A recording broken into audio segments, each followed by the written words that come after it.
आजकल हम लोग कोर्ट में ज़्यादातर मामलों में ये देखते हैं कि अगर दो पार्टीज़ के बीच में सिविल नेचर का डिस्प्यूट है या फिर सिविल केस पेंडिंग चल रहा है, तो अपोजिट पार्टी पे प्रेशर बनाने के लिए या के लिए लोग उसको क्रिमिनल कलर देते हैं, मतलब वो एप्लीकेशन कोर्ट में फाइल करते हैं। जैसे कि ज़्यादातर ये प्रैक्टिकल बातें हैं कि पुलिस अथॉरिटीज़ जो होती हैं वो सिविल नेचर के मामले में पार्टीज़ की कोई मदद नहीं कर सकती। मतलब सिविल नेचर का जो डिस्प्यूट है वो केवल और केवल उसमें पुलिस के पास कोई पावर नहीं। पुलिस के पास सिर्फ और सिर्फ इतनी पावर है कि वो पीसफुल एनवायरनमेंट क्रिएट करने के लिए प्रिवेंटिव नेचर की कार्रवाई कर सकती है। जैसे पहले की बात करें सीआरपीसी में, तो पॉपुलरली नोन एज 151 की कार्रवाई कर देती थी।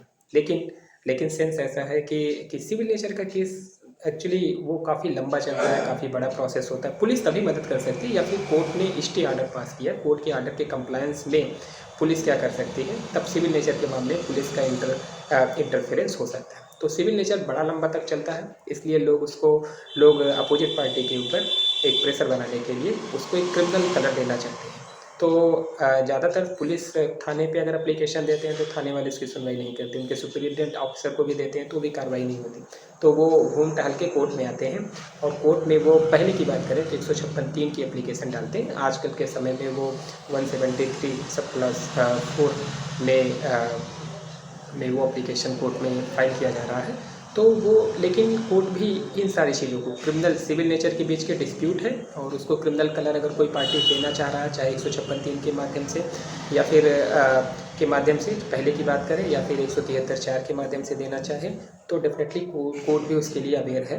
ऐसा कोर्ट सिविल नेचर के मामले को क्रिमिनल कलर देने के बिल्कुल फेवर में नहीं है। इससे रिलेटेड ढेर सारे एपेक्स कोर्ट के जजमेंट्स भी हैं। अगर हम बात करें Mohammad Ibrahim versus state of Bihar and another, I think year 2009 के जजमेंट है।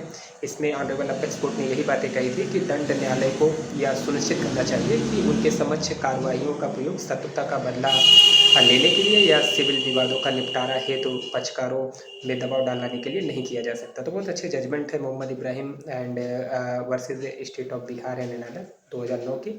और भी इस तरीके के अपेक्स कोर्ट के जजमेंट है। अगर हम Sukhwasi versus state of UP, I think 2007 के जजमेंट है, इसमें भी अपेक्स कोर्ट ने यही बताया कि अगर कोर्ट को 156(3) एप्लीकेशन को जब वो कोर्ट डिसाइड कर रही है, तो अगर प्रार्थना पत्र में संज्ञेय अपराध घटित होने की स्थिति में भी न्यायालय का यह कर्तव्य है, उसने बताया उसकी ड्यूटी है कि वह तथ्यों की विश्वसनीयता की जांच परख कर उपयुक्त मामले में भी प्रदत्त शक्तियों का प्रयोग करेगा। मतलब पहले वो जो एप्लीकेशन अपने कोर्ट में फाइल किया 156(3) की एप्लीकेशन, उसको भी बहुत अच्छे से इसको स्क्रूटनी करेगी, उसकी जांच करेगा।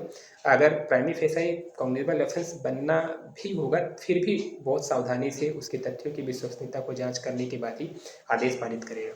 अच्छे जजमेंट्स अगर हम बात करें, Indian oil corporation versus NEPC, I think 2006 के जजमेंट है।